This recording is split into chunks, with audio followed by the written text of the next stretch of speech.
안녕하세요 여러분. 오늘은 교정 후기에 대해서 말씀을 드리고 싶어서 영상을 찍게 되었는데요.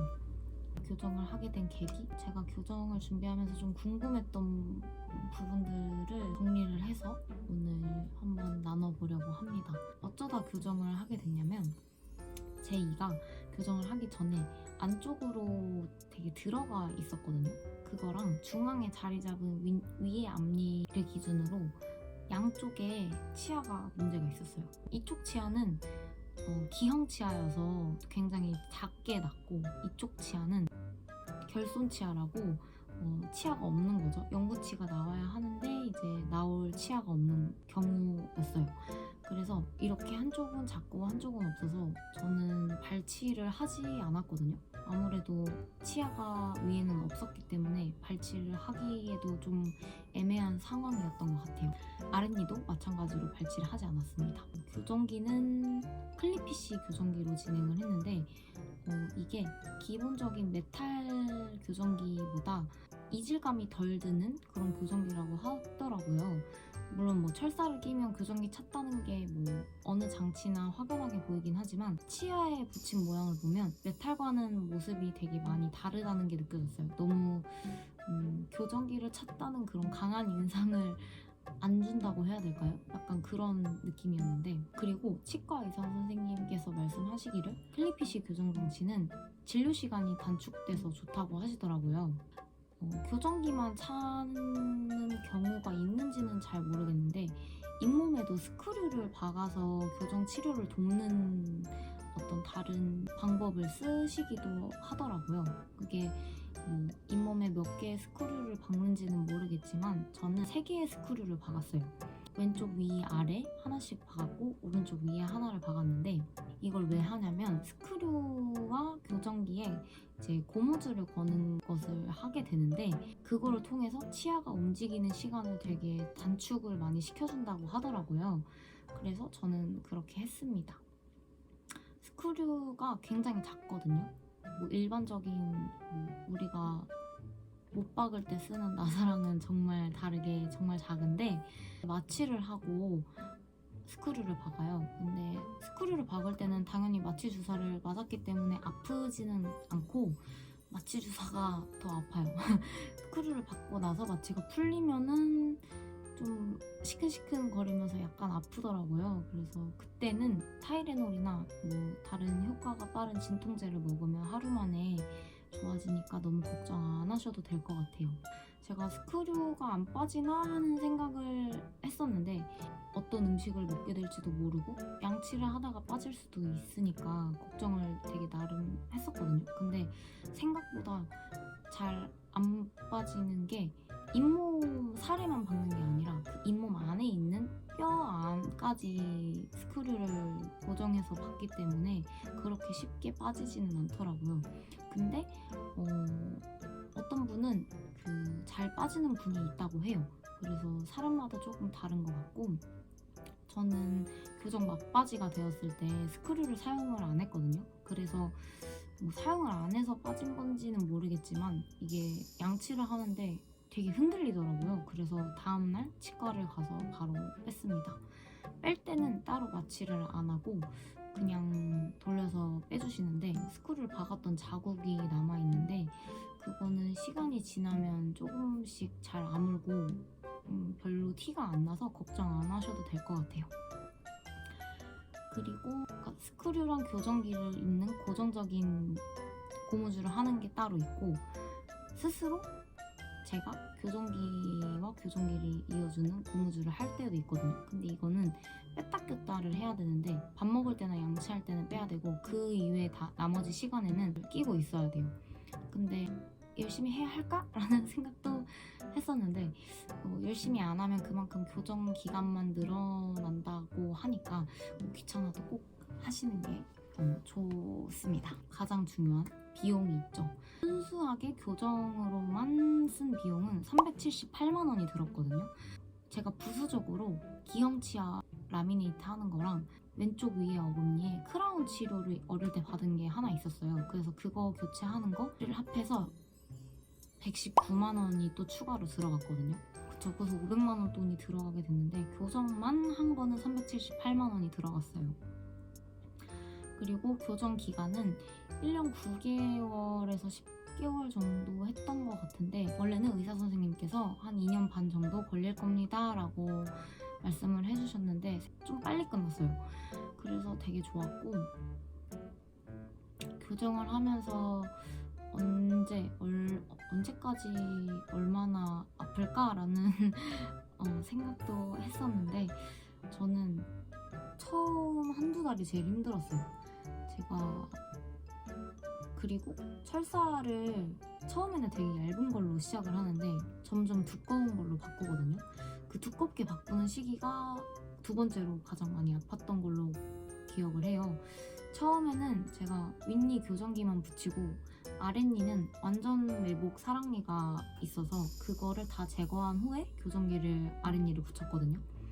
근데 정말 위에는 위에대로 너무 아파서 두통까지 있었고 아래는 아랫니대로 이제 외복 사랑니를 2개를 뺐으니까 너무 얼굴도 퉁퉁 붓고 교정기까지 붙여서 정말 그냥 말로 표현을 할 수 없을 정도로 너무 아팠어요. 그 입을 저희가 다물고 있잖아요. 근데 이 이빨이 그 맞물리는 순간의 고통이 엄청났어요. 그래서 그냥 입을 다 다물지 못하고 약간 이러고 있었거든요. 너무 아프니까. 그리고 이를 벌리지를 못했어요. 진짜 새끼손가락이 하나 겨우 한 마디 정도 들어갈 정도로밖에 입을 못 벌렸거든요. 왜냐면 너무 붓고 너무 아프고 이러니까 그랬는데 네, 그래서 초반에는 양치조차 좀 힘들었고 진통제를 먹기 위해서 뭔가 억지로 마셨어요. 씹지를 못해서 마셨거든요. 그래서 그 한두 달이 가장 힘들었던 것 같아요. 그 후에는 잘 아물고 이제 교정기에 익숙해지면은 철사를 바꿔도 막 그렇게 크게 아프지 않더라고요. 그 이빨의 위치가 많이 바뀌는 시기에 정말 제일 아픈 것 같아요. 어쩔 수 없이 아픈 것 같아요. 양치할 때는 어떻게 하나 또 생각을 혼자 했었는데 이게 양치를 처음에 해보니까 너무 어려운 거예요. 이게 교정기 사이에 낀 이물질을 어떻게 하나하나씩 다 제거하지? 치간 칫솔이랑 그 치실인데 새총 모양처럼 돼 있는 치실이 있어요. 그래서 그게 정말 필수더라고요. 근데 그렇게 열심히 닦고 빼고 해도 이물질이 나오는 거는 어쩔 수 없더라고요. 아무리 열심히 헹궈도 이물질이 다음날 또 물로 헹구면 나오고 약간 이런 식이었어요. 그래서 어쩔 수 없는 그런 고충이 따르는 것 같더라고요. 치실은 일반적인 요런 떼서 쓰는 치실을 사용하실 수도 있는데 그 교정 철사 때문에 어차피 치실이 다 들어가지가 않아요. 그래서 너무 번거롭고 그냥 새총 모양 치실로 이렇게 해서 닦으시는 게 제일 편리하실 거예요. 교정 중에 충치가 안 생길까라는 생각도 했는데 확실히 교정기를 끼면 양치를 하기가 너무 힘들기 때문에 꼼꼼히 닦아도 양치가 잘 안 되는 부분이 있거든요. 그래서 양치를 정말 열심히 해야 돼요. 저는 교정을 하는 동안에 충치로 발전할 것 같은 그게 있었거든요. 근데 그때 이제 치유생사분이 양치를 조금만 더 열심히 하시면 충치로 발전된 일은 없으니까 열심히 해라 라고 하셔서 진짜 그때는 진짜 이를 악물고 열심히 양치를 해가지고 결국에는 충치로 발전되지 않았는데 아무래도 교정장치가 붙어있는 특성상 양치하기 힘든 점이 있어서 정말 관리를 열심히 하셔야 충치가 안 생길 거예요. 교정장치가 떼지지는 않는지라는 생각도 했었는데 떼질 수 있더라고요. 저는 자주 떼지지는 않았고 제가 무슨 양치를 하다가 그 칫솔 모랑 교정장치랑 약간 엉켰나봐요. 그래서 약간 세게 뭐가 걸려서 제가 세게 이렇게 당겨가지고 교정장치 하나가 툭 떼졌었거든요.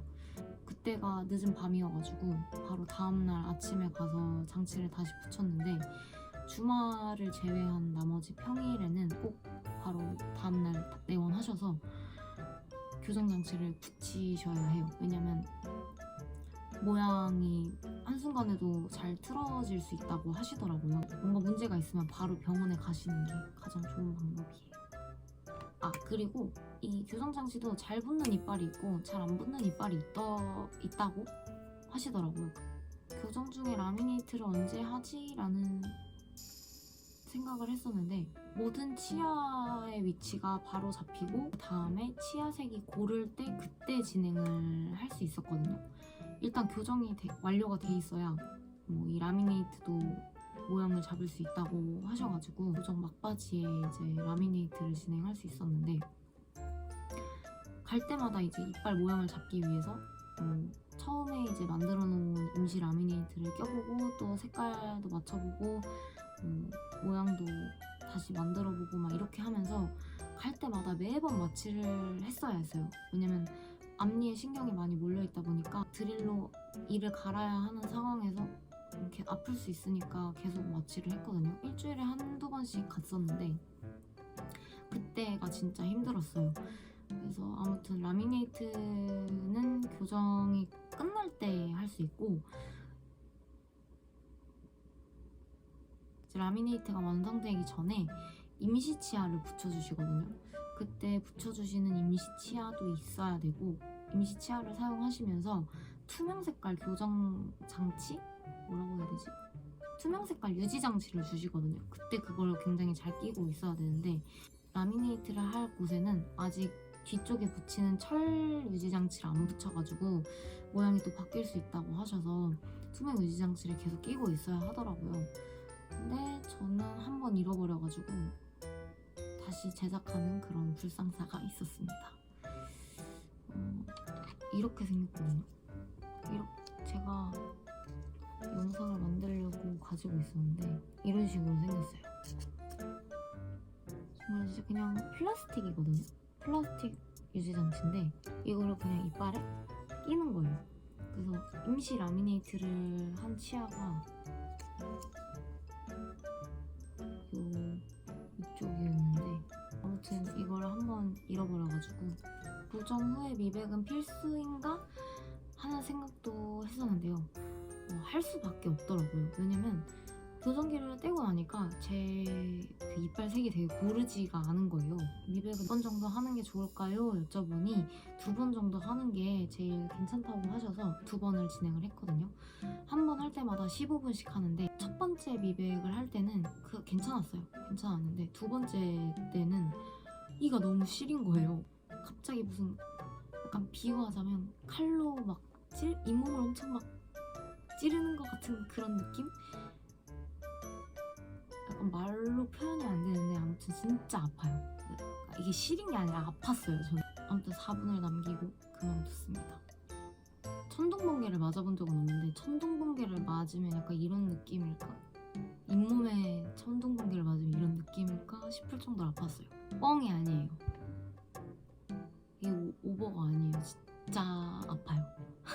근데 뭐 안 아프신 분들도 있다고 하시니까 저는 아팠다고 그냥 미백을 하고 나서 확실히 치아가 정말 색이 맑아지고 좀 고르게 돼가지고 되게 만족스럽거든요. 그리고 미백을 하고 나서 한두 시간 정도는 이가 계속 쿡쿡쿡 쑤시는 거예요. 타이레놀이나 진통제 먹으면 하루도 아니에요. 몇 시간 만에 괜찮아지니까 너무 걱정 안 하셔도 될 것 같아요.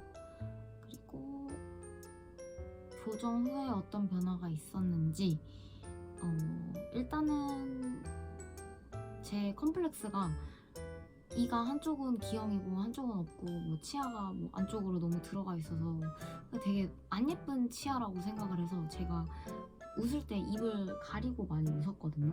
근데 일단 그게 너무 싫었고 교정을 하고 나서 이제 당연히 이가 생기고 가지런해지니까 그런 컴플렉스가 완전히 해결이 돼서 너무 만족스러웠어요.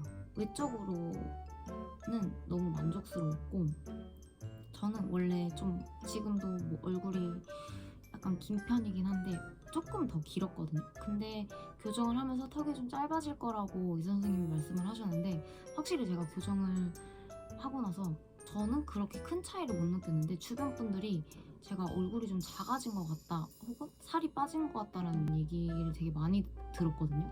턱이 좀 짧아지긴 했구나라는 생각을 그때서야 좀 하게 됐거든요. 아무튼 저는 외적인 고민은 너무 해결이 잘 돼가지고 만족스러운 치료였어요. 추천하는 치료인 건지도 생각을 해봤는데 살아가는데 뭐 치아 때문에 큰 지장이 없으신 분들은 굳이 하실 필요는 없는 것 같아요. 아무래도 교정하는 동안에 여러 가지 고충이 있기 때문에 그리고 하루 이틀 만에 되는 게 아니라 뭐 1년 이상 뭐 혹은 2년 이상의 시간을 거쳐야 하니까 너무 괴롭다고 아무튼 교정을 하는 동안 그렇게 좋지는 않았어요. 그 과정이 어쨌든 이를 예쁘게 만들어준다는 결과를 주긴 하지만 그 과정이 되게 힘들고 저처럼 치아 모양으로 인해서 너무 스트레스를 받는다거나 꼭 하셔야만 하는 뭐 건강상의 이유나 뭐 다른 이유가 있다면 만족도가 높으니 교정하는 거를 추천을 하는 편이고요. 교정을 하면서 살이 많이 빠진다고 들어가지고 저도 교정을 하면서 살이 빠질까 했는데 저는 살이 안 빠졌어요. 왜 안 빠졌냐면 제가 열심히 먹고 열심히 양치를 했고 교정기를 차서 그런지 제가 이빨이 하나가 없다 보니까 교정기를 찼기 때문에 이빨이 더 채워져 보이더라고요. 그래서 되게 잘 웃고 다녔거든요. 그래서 여기 근육이 계속 활성화가 되어 있다고 해야 할까요? 교정기를 차고 있으면 아무래도 안 예쁘다고 생각을 하시니까 많은 분들이 웃을 때 좀 가려서 웃으시거나 좀 환하게 안 웃으신다고 하더라고요. 그래서 여기 안면 근육이 잘 안 쓰다 보면 작아져서 이렇게 해골 모양으로 얼굴살이 빠진다고 들었는데 저는 그렇게 막 해골 모양으로 심하게 얼굴살이 빠지거나 뭐 그러지는 않았고 살도 안 빠졌어요. 살 빠지는 건 제 생각엔 좀 교정을 하시면서 양치하기 아무래도 너무 귀찮다 보니까 먹는 걸 좀 줄이셨다거나 약간 그렇게 해서 다들 살이 많이 빠지는 게 아닌가 싶어요. 좀 배고픈 게 싫어서 열심히 먹고 열심히 양치를 했습니다. 그래서 살 빠지는 거 그리고 뭐 얼굴 해골 모양 되는 거 또 사바사인 것 같아요. 네, 잘 웃으시고 잘 먹고 잘 양치하시고 그러면 됩니다. 저 같은 케이스로 교정을 고민하시는 분들은 정말 긍정적인 쪽으로 고민을 하셔도 좋을 것 같고 코로나 시국 때문에 마스크를 쓰고 있어서 더 교정기 차고 있을 때 좀 좋았거든요. 왜냐면 마스크를 안 벗어도 되니까 그게 너무 편했는데 코시국이 끝나기 전에 교정 치료를 받는 것도 나쁘지 않을 것 같아요. 네, 오늘 영상은 여기까지 마무리를 하고요. 또 궁금한 점이 있으시면 댓글로 많이 남겨주시고 주관적인 의견이긴 하지만 제가 아는 한 또 친절하게 답변을 드리도록 하겠습니다. 코로나도 재감염 사례가 많고 독감도 유행하고 있다고 하니 다들 조심하시고 건강 챙기시고 따뜻한 연말 되시기를 바랄게요.